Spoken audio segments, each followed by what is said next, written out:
Félicitations, vous êtes interne, vous allez être interne en radiologie. Bravo, vous avez fait le choix de la meilleure spécialité. Moi, c'est Mickaël Wana, je suis radiologue au CHU à Strasbourg. J'ai le plaisir de vous retrouver dans une nouvelle vidéo. Alors, je vous propose de discuter internat, jeune interne, les phases socles, ceux qui débutent, et je vous donne mes 4 conseils pour réussir et tirer le meilleur parti de votre stage. Allez, c'est parti. Alors, mon premier conseil, il est simple. Faites preuve d'initiative. Même si vous êtes jeune, même si vous êtes débutant, même si vous avez l'impression de ne rien savoir, ne restez pas assis tranquillement les bras croisés ou à simplement attendre qu'on vous, entre guillemets, donne du travail. Allez-y. C'est vrai qu'en radiologie, voilà, c'est un internat qui est un petit peu particulier par rapport à des internats de spécialité, puisqu'on travaille beaucoup en vacation, on est par demi-journée, on est posté un jour en scanner, une demi-journée en IRM, une autre demi-journée en échographie. Donc souvent sous normalement, et je l'espère souvent, sous la surveillance d'un chef ou d'un senior avec qui on a une interaction constante et qui souvent va vous confier telle chose ou telle chose à réaliser. Quand on dit faire preuve d'initiative, c'est quoi? Eh bien, s'il y a du travail à faire, n'hésitez pas à aller prendre un dossier, n'hésitez pas à aller analyser un dossier. Faire preuve d'initiative, ce n'est pas que s'arrêter à dicter un dossier ou à dicter sa vacation, mais c'est aussi essayer d'aller un petit peu plus loin. Donc un petit peu plus loin, c'est quoi? C'est quand il y a un dossier compliqué, chercher à comprendre ce qui se passe. Quand il y a un dossier qui nécessite des informations supplémentaires, ne pas hésiter à appeler, à écrire au médecin traitant, aux collègues cliniciens, voire avec le chirurgien, etc. pour glaner des informations utiles. Quand on dit faire preuve d'initiative, ça peut être par exemple, s'il y a un scanner qui va nécessiter un suivi, d'aller déjà programmer ce suivi ou d'en informer le clinicien pour lui dire, on va déjà programmer. Bref, ne pas s'arrêter simplement à ce que, c'est souvent un petit peu le frein qu'on se met quand on est jeune interne, ne pas s'arrêter à ce que notre senior nous donne. Il dit tiens, voilà ce dossier, tu vas le dicter, et puis finalement on s'arrête à ça. Non, voilà, même si vous êtes jeune, même si vous êtes débutant, évidemment vous ne savez pas tout, puisque c'est normal, vous êtes interne, vous êtes encore en formation, mais faire preuve d'initiative, c'est une certaine forme de maturité, c'est toujours apprécié. Évidemment, dans les limites de vos compétences, bien entendu. N'allez pas valider quelque chose ou autre dont vous n'êtes pas sûr sans l'aval de votre senior. Deuxième conseil. Mon deuxième conseil, c'est d'être curieux avec la technologie. Clairement, la force du radiologue, c'est d'être absolument imbattable sur l'aspect technique, l'aspect technologique de l'acquisition des images. Et pour ça, ce qu'il faut, c'est être copain avec les manips.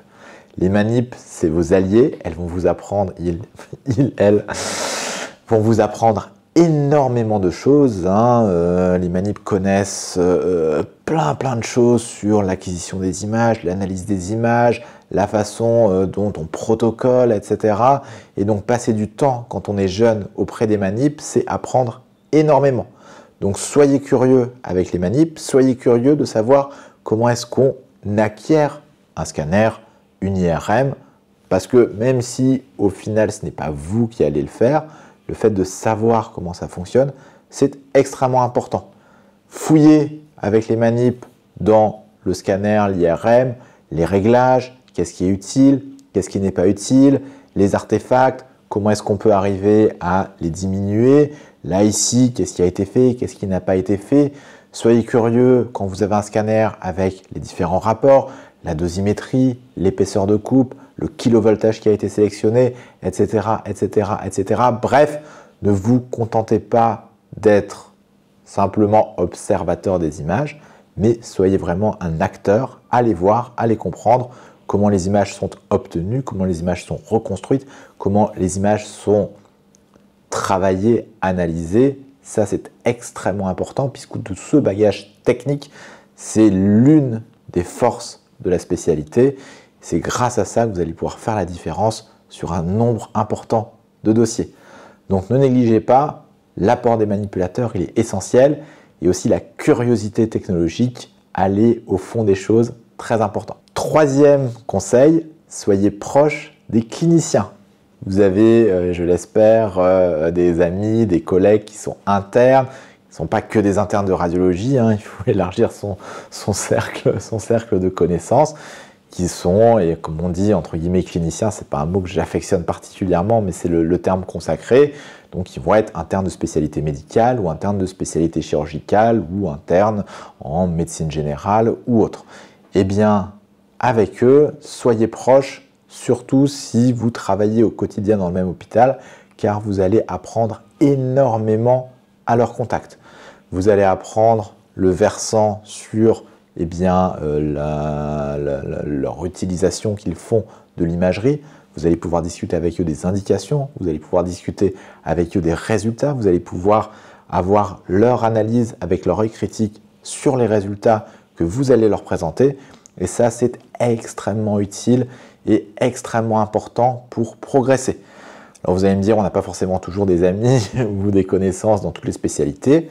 Eh bien, profitez du semestre pour, entre guillemets, vous faire des amis. Donc, soyez disponible. Quand vous avez un dossier, vous êtes de garde, vous êtes en vacation, vous ne savez pas trop, vous appelez, vous discutez. Quand on vous demande quelque chose, eh bien, vous n'hésitez pas à répondre, à être réactif. Vous créez votre réseau. D'une part, ça vous sera extrêmement utile pour progresser. Et d'autre part, surtout si vous êtes amené à multiplier vos stages ou à être plus tard assistant, chef de clinique, PH, etc. dans l'hôpital, avoir son réseau et connaître les gens, c'est extrêmement important et ça commence dès qu'on est interne. Donc vraiment, être proche des cliniciens, c'est extrêmement important. Pas seulement être disponible pour pouvoir réaliser les examens, mais être proche, c'est-à-dire discuter avec eux, échanger, confronter les idées, progresser, vraiment extrêmement utile. Quatrième point,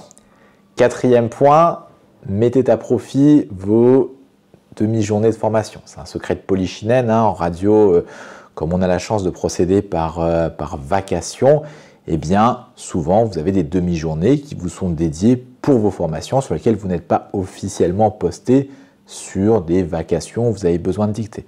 Eh bien ces demi-journées-là, mettez-les à profit, c'est très important. C'est sûr qu'on a souvent beaucoup de choses à faire, ou parfois on est fatigué, on se dit oh ce serait pas mal de se reposer un petit peu ou d'aller chiller devant Netflix. Si c'est une demi-journée de formation, utilisez-la, allez faire les cours du CERF qui sont extraordinaires, dans lesquels vous apprendrez énormément de choses, allez lire un article, allez regarder le PACS, allez travailler un dossier qui vous a posé problème au cours de la semaine.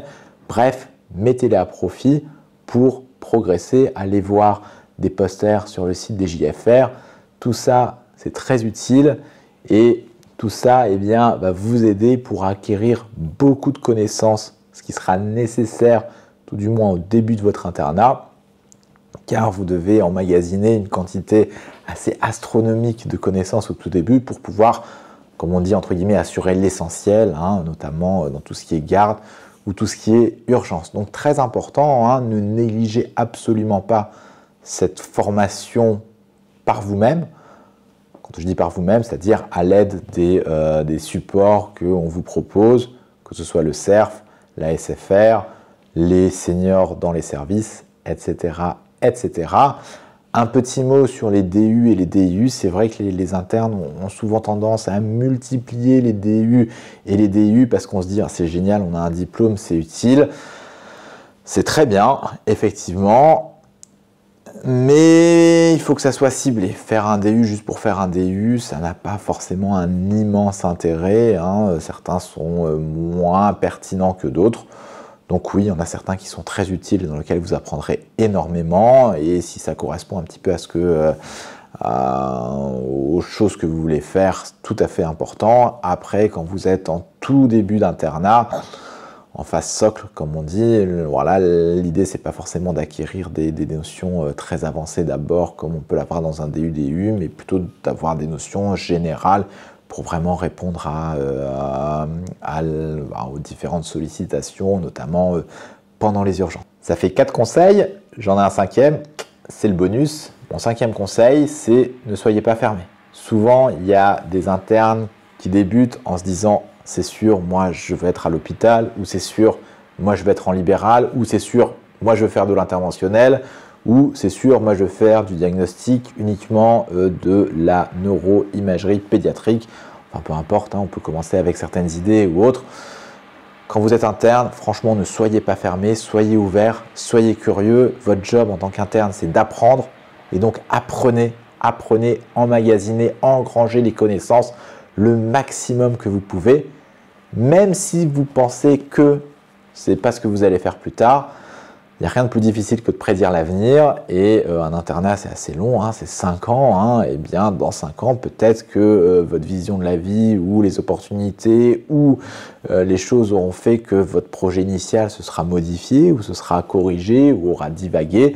Ce qui fait que ce qu'initialement vous avez pensé faire ne sera peut-être plus le cas que vous ferez au final. Et donc, c'est pour ça que cette période d'internat, il faut vraiment la mettre à profit pour avoir l'assise et les connaissances les plus vastes et les plus solides possibles, puisque c'est vraiment pendant votre internat que les connaissances sont acquises. Pendant votre clinica ou votre assistanat, c'est là où vous allez, on va dire, solidifier ces connaissances dans un versant spécialisé et acquérir l'expérience, l'expertise et la rapidité. Mais vraiment, les connaissances, le socle et l'approfondissement, c'est pendant votre internat. Et donc, c'est très important de ne pas être focalisé sur un petit point, sur une chose, ou de multiplier les stages dans un même service et dans une même surspécialité. Non, vraiment, soyez ouverts, emmagasinez, c'est très important. Voilà, c'était mes 5 petits conseils à destination des nouveaux internes ou des jeunes internes en radiologie. Ça peut probablement aussi s'appliquer dans les autres spécialités. En tout cas, j'en profite pour vous souhaiter un super semestre, si vous regardez cette vidéo en début de semestre, ou des super stages si vous la regardez en milieu d'année. Profitez bien, c'est une belle spécialité, formez-vous bien, c'est extrêmement important. Soyez les meilleurs aussi, c'est très important, et ça c'est grâce à ce que vous allez emmagasiner comme connaissance.